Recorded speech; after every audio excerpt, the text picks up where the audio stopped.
ଓଡ଼ିଶାରେ କେତୋଟି ଲୋକସଭା ଆସନ ଅଛି?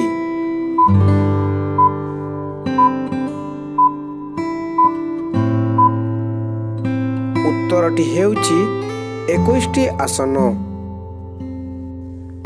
ବର୍ତ୍ତମାନ ଓଡ଼ିଶାର ମୁଖ୍ୟମନ୍ତ୍ରୀ କିଏ ଅଛନ୍ତି?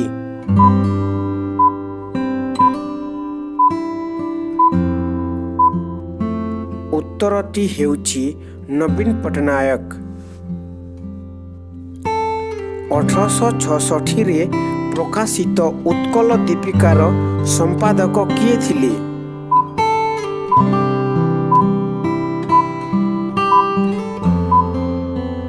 ଉତ୍ତରଟି ହେଉଛି ଗୌରୀଶଙ୍କର ରାୟ। ରାଜା ଖାରବେଳ କେଉଁ ରାଜବଂଶର ଥିଲେ?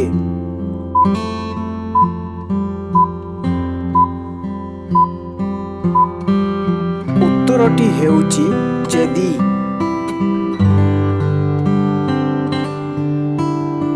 କେଉଁ ନଦୀ ଉପରେ ହୀରାକୁଦ ଡ୍ୟାମ ତିଆରି କରାଯାଇଛି?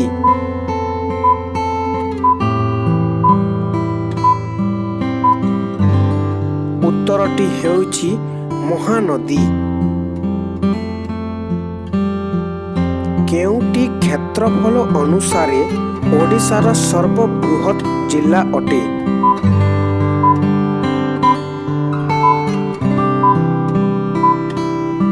ଉତ୍ତରଟି ହେଉଛି ମୟୂରଭଞ୍ଜ।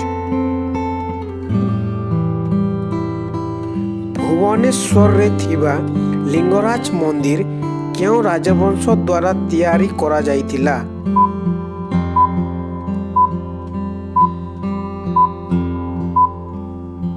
ଉତ୍ତରଟି ହେଉଛି ସୋମ ରାଜବଂଶ। ଭୁବନେଶ୍ୱର ପୂର୍ବରୁ କେଉଁଟି ଓଡ଼ିଶାର ରାଜଧାନୀ ଥିଲା?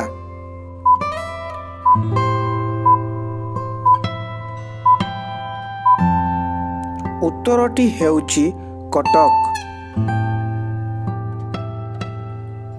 କୋଣାର୍କ ସୂର୍ଯ୍ୟ ମନ୍ଦିରକୁ କେଉଁ ବର୍ଷରେ ବିଶ୍ୱ ଐତିହ୍ୟ ସ୍ଥଳର ମାନ୍ୟତା ଦିଆଯାଇଛି?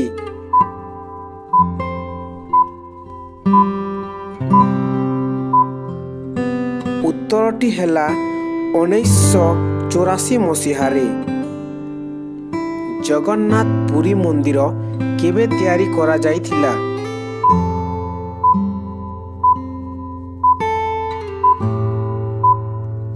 ଉତ୍ତରଟି ହେଲା 1161 ମସିହାରେ।